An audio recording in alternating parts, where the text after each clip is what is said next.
Yo, what's up, hoop heads from around the globe, and welcome to another episode of Buzzer Beaters. I'm Eddie Aparicio. This is my co-host, Anthony Tuan Corral, and it's been a few weeks since we've been here. And it's mainly because the NBA season is winding down and it's pretty much shut down after Summer League. So we're Yes. going to go ahead and talk about the Summer League, some of the standouts. Of course, Tuan and I have a fantasy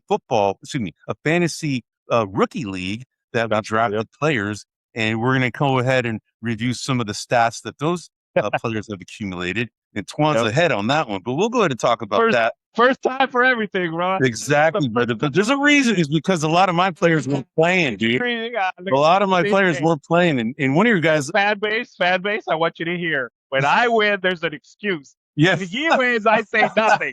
I see how it is now. Yeah. All right. So we'll go ahead and talk about that, and then we're going to go ahead and talk about the other notable players in Summer League, some of the standout performers that are not necessarily on our teams, and then other disappointments. Some of the guys that we have heard or seen that we thought these guys would be a lot better than they performed. But of course, hey, dude, it's Summer League, right? It's How much stock can you really put into the Summer League? But anyway, so and then we're going to go ahead and dovetail into LeBron. The LeBron. My favorite topic continues.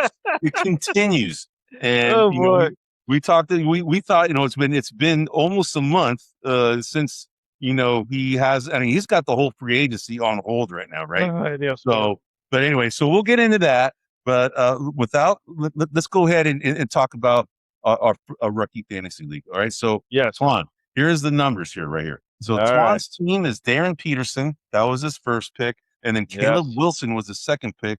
Yaxel Lendeborg, Quaintance, and then Henry Vistar. Those were the four guys that he picked in that order. Okay. I had the number one pick. He had the second pick. Now, Devonsa was my first pick. Kickoff was my second pick. Boozer was my third pick. And then Morez Johnson was my fourth pick. And then, of course, we both picked a second round player, and his was Henry Vistar, and mine was Isaiah Evans. Now, the numbers that you see on the screen there, and for those of you that don't have, you have us on a drive right now, not looking at the screen, I'll read it off to you. Darren Peterson had 164.2 fantasy points. Okay, and that's not necessarily the best on his team. This is Twan's team, but then Caleb Wilson had 163.3 fantasy points. Now, the guy who really killed it for you is Yaxel Lendeborg, MVP, baby, MVP. 196.5 points, man. Now, Jaden Quaintance had 0 points. Henry Vistar had 130.8 points. Now, you can see here that you have 4 of your 5 players all in 100 points. Now, a lot of these guys played, dude. They played all the games. Now, with my team, AJ Devonsa, he got shut down after 2 games. So did Peterson. I think Peterson did too. No. He played. He played the California Classic. He got shut down in the second to last game, I think it was. But he played. He only got shut down for 1 game. Then you got AJ Devonsa only had 92.8 points. Darius Kickoff at 157.8 points. Now, interestingly enough, my third pick, Carlos Boozer's kid, Boozer here had a 202.3 points. Actually had more points than Yaxel Lendeborg. Yes, he had the most points of all our players collectively. Yep. And so Cameron Boozer was the leading point getter amongst all of our 10 players that we have on our team, or actually 8 players that we have on our team. 10 players, sorry. And then Morris Johnson had 86.1 points, and Isaiah Evans had 58.5 points. So you could see I only had 2 players in triple digits. You had 4 players in triple digits. That's right. So you have a 57.5 point lead right now going into the preseason. Okay, so you have the lead right now, man. So just wait till my boy Quintan starts playing. It's over. It's over. So, dude, check this out. Lendeborg, as you already said, he was crowned the MVP of Summer League, and of course, our Golden State Warriors won the title. Doesn't mean jack. It's just fun to watch, right? It doesn't mean jack, but it's fun to watch. But what's interesting, I want to point out, is that ESPN had a coverage of all the Summer League standouts, and their MVP that they picked was Carlos Boozer's kids, Cameron Boozer. Yes, he was the guy that they picked as the MVP. And what's interestingly enough, the fantasy wise, he had more points than Yaxel Lendeborg. But Lendeborg stood out to me amongst all the players. That guy looked he just looked at a different level. He looked very polished, dude. That dude is a very polished player. I agree. And you know, some of the guys that were announcing the games, they were commenting that, you know, he moved from Alabama or UAB or for what, then he went to Michigan. And his game, he evolved completely. Like he was nowhere close to, you know, a couple years ago to where he is now. It just shows that the guy put a lot of work into his game. And dude, that dude looks smooth. And I was watching, you know, you made some comments that you thought his ceiling was already reached. You can't see him getting any better. Dude, I don't know, bro. I mean, defensively, he could be better. Okay. His passing is good. His shooting is really good. His driving is pretty damn good. I would say that his thing, the one thing that he could probably improve on, and it's not bad right now, it's his defense. I think he could be really good on defense because he's long and big. Call him Dominican LeBron James, dude. Dominican LeBron. That's all we need. Another LeBron in this league. We got another Dominicano on the team along with Kevin Horford. Yes. So they got the two brethrens, right? The two Latinos on the team, man, which is cool. But anyway, well, go ahead. You were going to say something, brother. So two things. Number one, what I found fascinating, I saw it was, I don't know if it was on YouTube or where, but it was a small little bit on Lendeborg, and you know, he didn't play basketball till he played 11 games in high school. No way. In varsity, correct. And he was kind of a shy kid, according to his mom, or according to this little mini documentary, whatever you want to call it. Yep. He played between 12 and 15 hours of NBA 2K or whatever on video games. Right. And he did. Yeah. And so his mom grabbed him, and they moved to Tennessee or something. And she grabbed him and she said, "You're going to play basketball." And she was kind of forcing it. And he played 11 games. And I think he averaged like 11 or 12 points per game. And that was it. That's the extent of his high school. And then he went to a junior college, played a couple of years there, then went to UAB, played a couple of years there. And because of the whole COVID thing, you get a year COVID relief. He chose to go to Michigan because he wanted the most competition that he could find. So I just wanted to do that. And then the thing that you said something which is true, you know, this the Vegas, you know, tournament doesn't really mean much. But one thing it does mean, and one thing that I like to see, and one thing I've promoted for a long time, going back for years, is I always look for like the winning gene, you know, and we've had this conversation, you know, the guy that, and you know, Memphis beat the Warriors a couple of games earlier to the championship, you know, and Lendeborg was like, well, you know, I got to get my revenge. You know, this guy's the third pick. Like, he's kind of calling him out, you know, playing or whatever, motivating himself. Some might say he was making too much out of a meaningless game, whatever. But he ends up, you know, scoring the final 7 points of that quarter. He's taking on Boozer. He blocks a shot from him. Yep. You know, he said, you know, as some NBA players like to say, he said Boozer was getting lemon booty. You know, they were all tightening up. They didn't want it. You know, and a lot of this is talk, but I like that in him. I like that he feels like, hey, I want these moments. I want these opportunities. Obviously, with the big team, he's not going to be the main decider in those opportunities, at least not early on. He may be somewhere down the line. So those are the things that I did see that did matter to me. He didn't tighten up when the moment was there. He's like, let me go get it. I'll take it on. I'll be the aggressor. So things like that I like fundamentally from an attitude perspective and a style of play. And the one thing that I enjoy watching him, and I don't know how to explain it, he plays slow, but it's fast. Yes. No, you know, and I don't really know the math. Dude. The game's not too fast for him. No, and he plays at the right speed. Yes. Even though everyone's running around quicker than him, he's just at the right speed. And so this is going to be fascinating, depending on whether or not, and this is a topic for a couple minutes from now or whatever, whether or not LeBron joins the team, because LeBron joining the team is going to stunt this guy's opportunity some. And I agree with that. And I don't know if we want to do that. I agree with that. I agree with Yeah, I agree with you. But I'll tell you one thing about Yaxel that really stood out to me, man. I'm one of these guys, dude. I think I could have been a freaking NBA scout, dude. Honestly, dude, I can just see things, dude. Right? And the one thing that really stood out to me about this guy is, you know, his overall game is very good.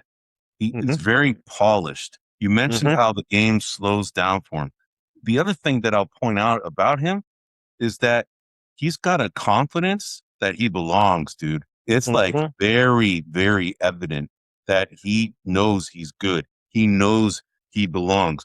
It almost comes across like, he's kind of took the lead of that team in the summer league. He just has that leadership quality, that personality. He's very good in front of a microphone too, bro. He's very polished.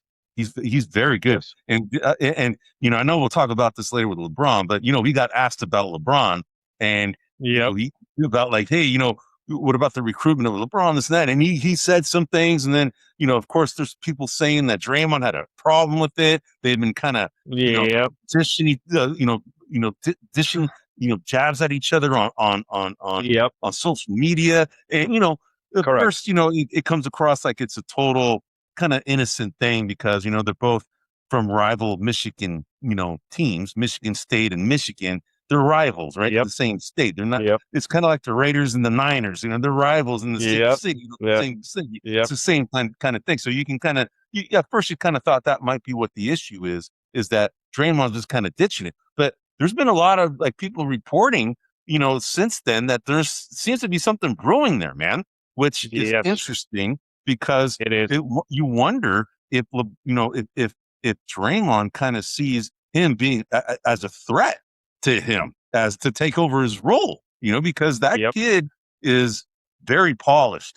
He does a lot of the things that maybe, Draymond does on offensive side, which is not really Draymond's strength, but, he has the ability to be a pretty good defender. I mean, dude, Draymond is all world from the defense.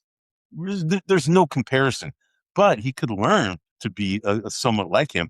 And I think that Draymond maybe feels a little threatened by this guy, which is why I think he's kind of doing well.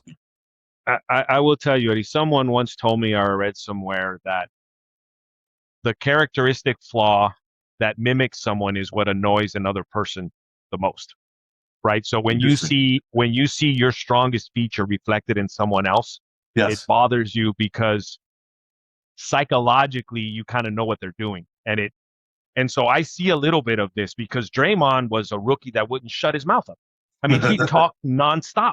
Yes. And even though what I will say is that when Draymond talks, there's a certain attitude to it. When Yaxel talks, it's more of a humble but confident, dude. Confident, but it's more like Curry. Like when Curry talks, it's more like a Curry style of talk. Not a Draymond style. Yeah, very corporate-like. Yeah, corporate. To some degree, humble, because even when he got drafted, he's like, I hope they don't regret choosing me. I'm going to give them everything they got. I don't. He got very emotional, too. He got very emotional with his mom. There's some humbleness to him. But, I really don't think it's a big deal, the Draymond stuff, except for the fact of what happened with Jordan Poole. Yes. Right? Like, when I look at that, I'm like, okay, what happened there? And so, number one, I don't think Michigan guy, by the way, Jordan Poole. Exactly. Yes, another Michigan guy, but I don't think Yaxel's reacting the same way Jordan would react. I think that's going to be a rumble in the jungle, if you know what I mean, if that ever goes down. But yeah, I think it's probably nothing. And if it was you and me, or if I was on a team and I had two players do it, I'd be like, chill out. It's not a big deal, whatever. Like, I can see how it's really nothing except Draymond's history. Like, his history makes me think it may be nothing right now, but you're like right on the cliff of it being something. Like at any turn, this nothing could turn into something. And that's kind of what I'm on the lookout for. It's going to be really interesting. And even, you may have mentioned this, even Yaxel was like, hey, he stated, I'm getting a little nervous about what they have in store for me, or what Draymond is, and that's what I'm talking about. Yeah. And then that's where Yaxel's more like humble, right? He says these things and you're like, oh, okay, he kind of opens up his soul a little bit and shows you his vulnerabilities. And he'll do that every once in a while. And so Draymond's going to have a hard time, like, bullying this guy around for a variety. Number one, he's almost developing a sweetheart media thing. So as soon as that starts happening, Draymond's going to look like the villain in this. Absolutely. That's the way he's going to look. No matter what he does, he's going to look like the bad guy. And dude, and the other thing, he's a good-looking dude, man. All right, he's a good-looking dude, very polished. Like I said, very humble. And dude, we all know we're Latinos ourselves, bro. We run hot, dude. It's something. And Draymond crosses him. It's like you said, rumble in the jungle, dude. And he's a big kid. He's a big kid. good. He's like He's big. He's 6'9". He's bigger than Draymond. he is bigger than Draymond. Heavier than Draymond. So Yep. yeah, that's interesting. It's going to be interesting to see how this all plays out. We'll see, man. So yeah. all right, bro. So let's go into the other standouts. So other standouts of disappointment. So these are the guys that were kind of highlighted by ESPN, and not necessarily all of them were highlighted by ESPN, but I also added Bennett Sturts in there. These guys, Bennett Sturts was like a damn good player, man. I was like impressed by that guy's play.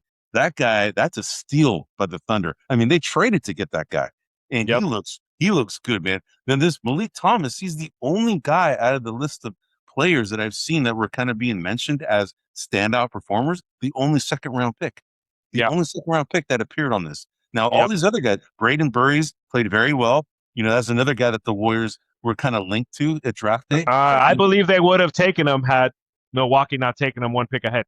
Yes. Yeah. I mean, that's what we were talking about. Yeah. But I'm happy with who we got. Right? Oh, me too. I'm happy with what we got because that dude looks good. He's going to be a player, man. He's going to, I don't know if he'll be an all-star performer, but he'll be up there, man. He'll be. Yeah. The thing that I would say is he's a guy that still requires some development. He's got to grow into it a little bit. And obviously for the team that we have, Yaxel's polish level is just a lot better fit today. Like right now, he can help us. It would appear that he can help us right out the box.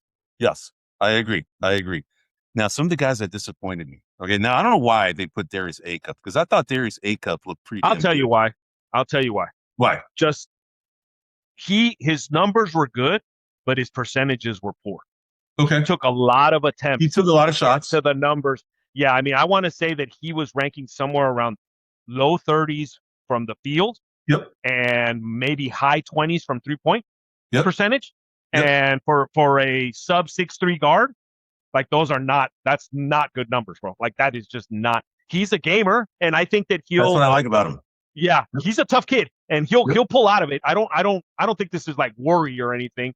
But right now, he hasn't shown his best side yet. Not yet, but I saw glimpses of him being like, oh, whoa, this guy could drive the bucket like he does. Whoa, this guy actually passes pretty good. Actually, he plays decent defense for his size too. And I'm like, they probably got a good steal for, the Sacramento Kings and getting this guy. But he was noted as a disappointment. I don't see the disappointment. I see that, I think it's probably because he was the sixth pick that they thought he should be standing out way more. He didn't stand out, but he didn't necessarily play horrible either. So I was kind of surprised by that. But the other guys I think were definitely worthy here as this was. So Dalen Swain, a Chicago dude, he had like a 15.3% shooting percentage, dude. Yeah, that's not good. So whoa, that's pretty bad, dude. Okay. Now, granted, it's summer league, but it's something to watch, because this guy was, taken, somewhat high, and I don't know exactly where he was picked. I don't have it in front of me, but then the other guy, Keaton Wagler, I remember seeing him in college in the tournament that this guy was highly touted and he didn't stand out to me. Kind of like the way you were thinking, Cameron Boozer should have stood out more, right? And I feel like the same way about Keaton Wagler. He kind of has a tendency to disappear sometimes. And, when you're a guy that's drafted as a lottery pick, you have to stand out, kind of like a Yaxel stood out, right? Something like that. Now, the other guy that I'll put here is Ade Mata. Now, that was another guy that, was linked to the Warriors because the three players were, Braden Burries, and then Ade Mata and Yaxel Lendeborg. Those are the three guys. Morez Johnson was in there too, but somewhat, but not as much, right? Not as much, but yeah. But the thing is, Ade Mata was a guy that was tantalizing because he's a 7'3" guy. He models his game after Jokic. He's a big Jokic student, and I could see some of that in his game. He was doing some Jokic-like passes, at least trying to be like that, which is cool. That he's the first student of Jokic, really, to be trying to replicate what Jokic does. I've seen glimpses of it in the games that he played in Summer League, but he also tends to disappear a little bit offensively. So that's my observation of the guy. He also seems slow.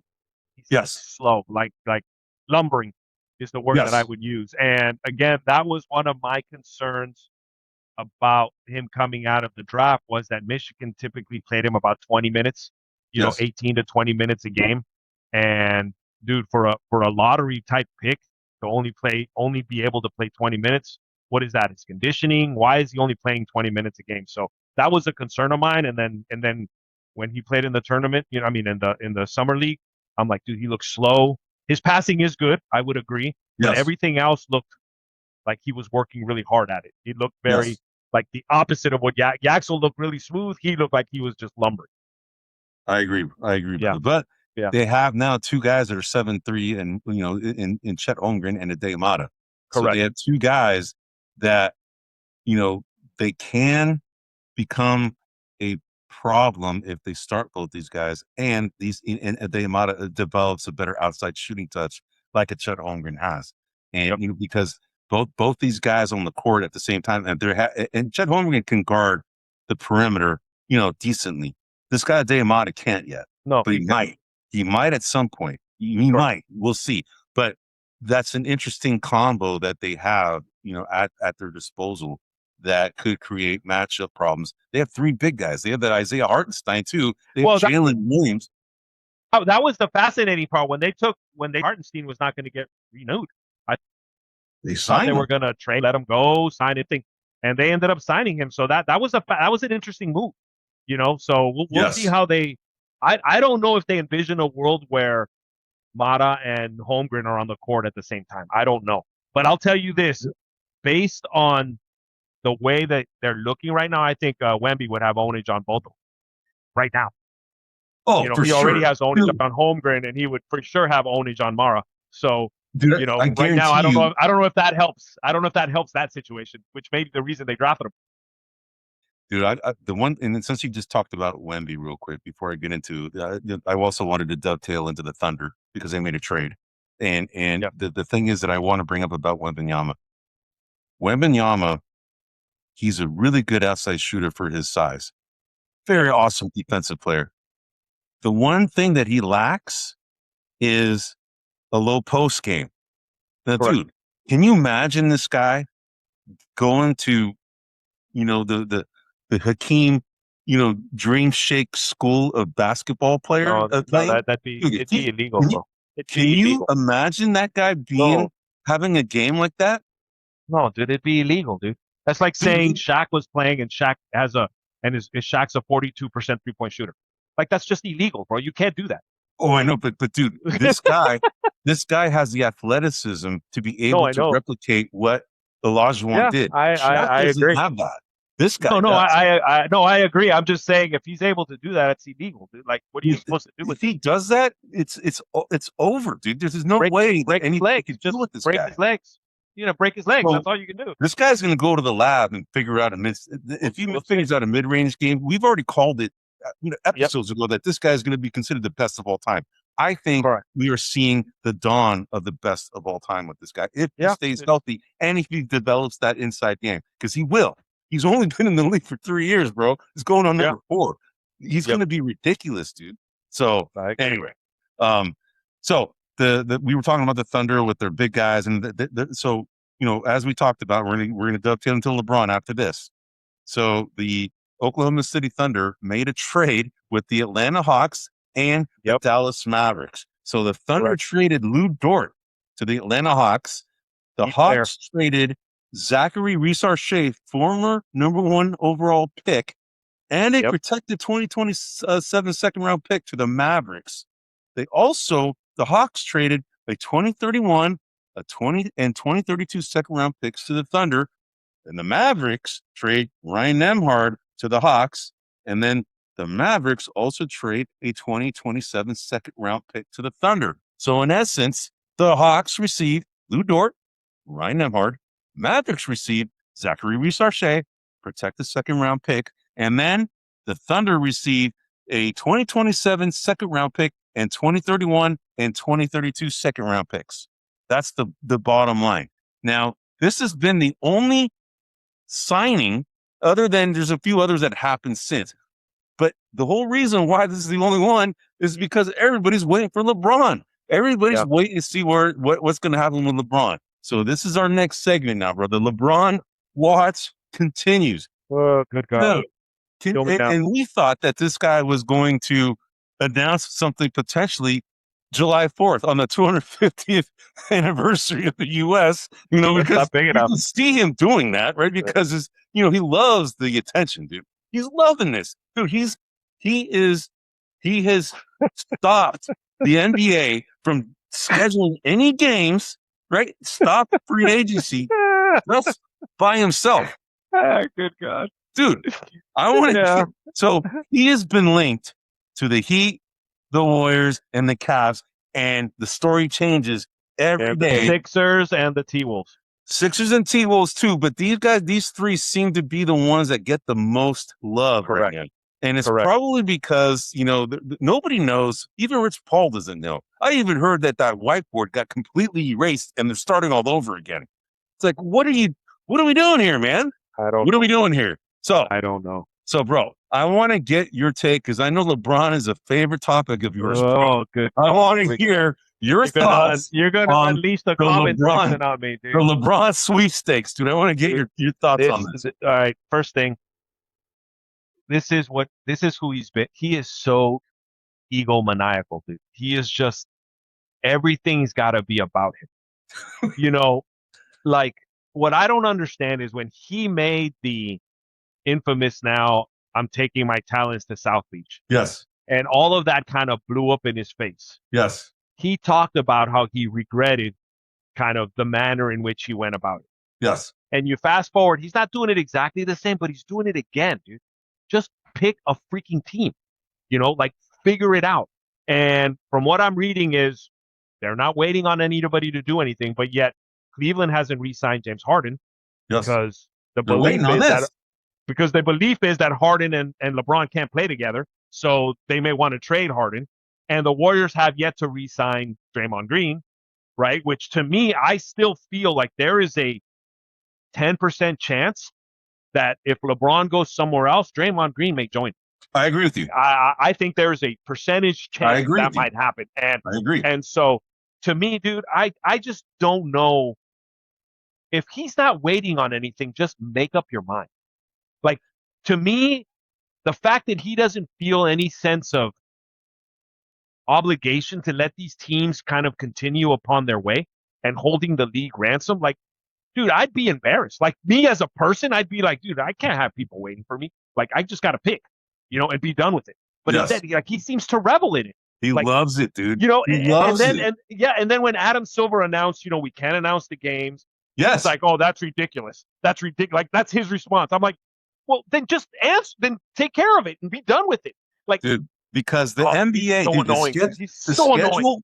Dude, the schedule makers are hoping, even the league commissioner, Adam Silver, is hoping that LeBron joins the Warriors, dude. That would be ratings galore. Like, dude, I'm telling you, dude, it'd be through the roof. Yeah. The merchandise sales, the evaluation of the Warriors is going to be through the roof, bro. I'm telling you, man. And I think there's a smidgen of me believing that LeBron is doing all of this because I think his decision is to go to the Warriors.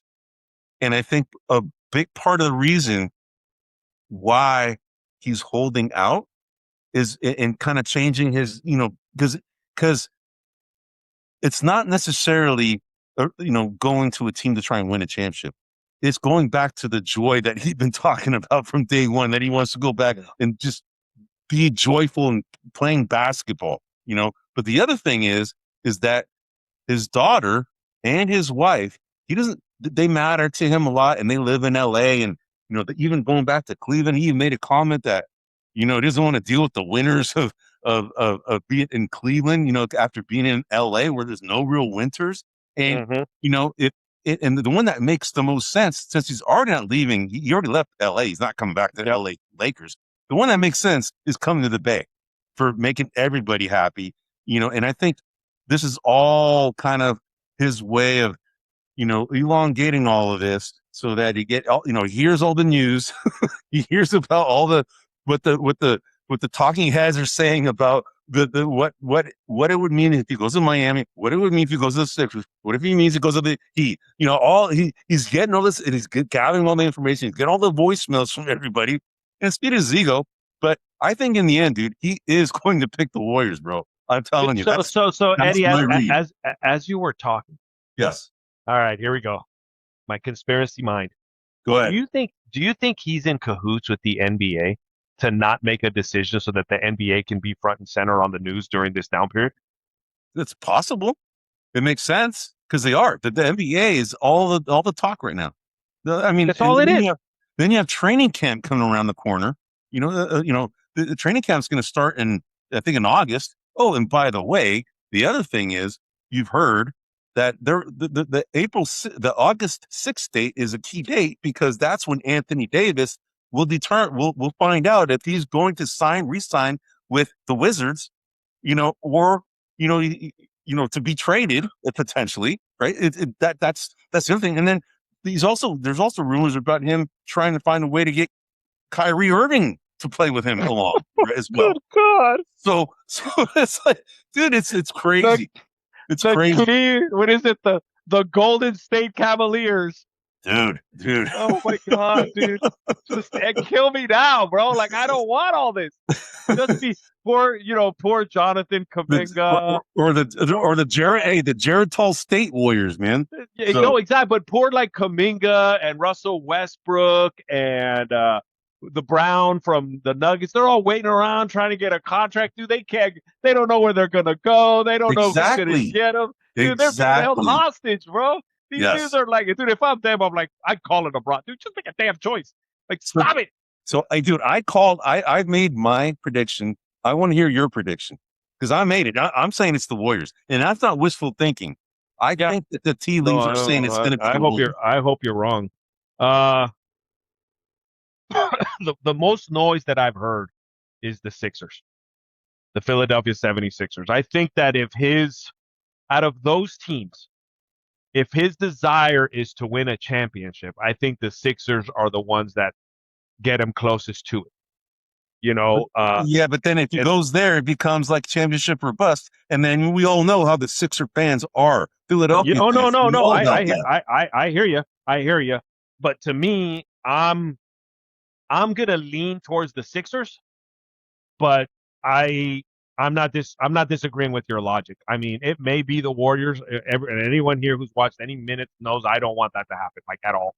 There's a variety of reasons I don't want it to happen because then it's just gonna be a sideshow, dude. It's gonna be a whole season of sideshow. And you and me, Eddie, like basketball. Yes. We don't watch the Super Bowl for whoever's playing at halftime. We watch the Super Bowl to watch football. I watch hoops to watch hoops, not to see what LeBron's doing or if Bronny's going to join the Golden State G League. Or I don't want none of that nonsense, dude. I want to watch ball. I want to see Yaxel develop. I want to see Will Richards develop. I want to see, does Pajemski get better? I want to see these things, Does Draymond, get a role on the bench or is he a starter? I want those types of things. I don't want this whole sideshow. And then I got to watch, here's pictures of Draymond and this Curry and LeBron golfing at freaking, Pebble Beach. And here they are golfing and, whatever. And it's like, come on. Dude, but golf is a big deal for him. Yeah. It is. I'm not saying this only because I live here in California and I lived here all of my life. Yep. This state has probably the best golf courses in the entire nation, per capita, if you will, right? There's other places that have good places, but if you list like the top 30 courses in the nation, I guarantee you in the Bay Area and in the state of California, there's at least 10 of them that are going to be on that list. Yeah, no, I hear you. I hear you. I mean, starting with Pebble, right? Dude, that's appealing to him. Yeah, no, I agree.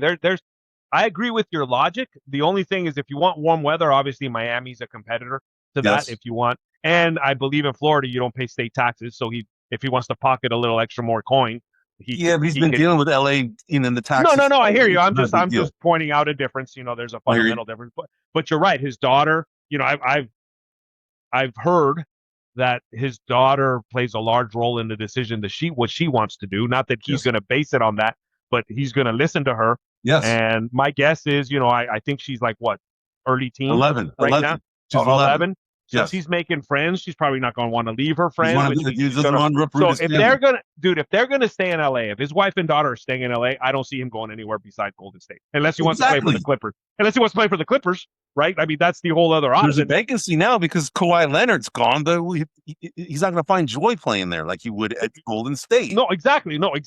For that'd be like a reunion, and they're going to play and they're going to have fun and whatever. We'll see. But so I hear your logic. Your logic makes sense. I hope you're wrong. To all God, I hope you're wrong. But it makes sense. So dude, there's a small part of you that would go, you're intrigued by him coming here, bro. Eddie, I don't want it. Would. I don't. There's a part of you that would be like, come on, dude. No, dude. No. I don't want it. No. Just go somewhere else, dude. Go play for the Kings. You and Kickoff can rule the Sacramento area, bro. Go ahead. Jesus. But dude, I'm telling you. It's gonna be a freaking sideshow. If he joins, it's gonna be, all right, brother. I'm gonna make a bet with you right now. Okay? All right. I'm gonna make a bet. You pay for the next lunches, the next 4 lunches if I'm right. And I'll pay for the next 4 lunches if I'm wrong. How about that? So I get the field and you pick the Warriors? Yes. All right. I'll take that bet. All right. I get the field then. So if he goes anywhere other than Golden State, I get 4 lunches. If he goes to Golden State, you get 4 lunches. Yes. All right. Done. Yes. Done. I think you might be right. I mean, your argument is convincing. And the fact that I don't want this so badly is what's leading me to believe that this is how exactly it's going to happen. Yeah, that's exactly what's going to happen. The universe is going to punish you. Dude. Right now, the basketball gods are like, oh yeah, you don't want to see this?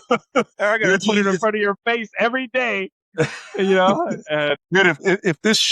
if our show made it big time, you would be already known as one of the biggest LeBron haters in the nation. Dude. You would be known. I want to be clear. I don't hate the man. Just keep we have numerous clips. We have numerous shorts that talk about your love for the king, dude. No love for the king. No love for the king, dude. Yeah. God. All right, man. Well, hey, man, that's our show, man, for this weekend. And actually, we're gonna go ahead and take a break because the summer league has come to an end. Preseason doesn't start until the preseason doesn't start till October 5th. So we're gonna go ahead and be on a hiatus. If LeBron James signs, we're probably gonna go do a separate show to talk about that at that time. And and I'll probably get my 4 lunches, like I said, but.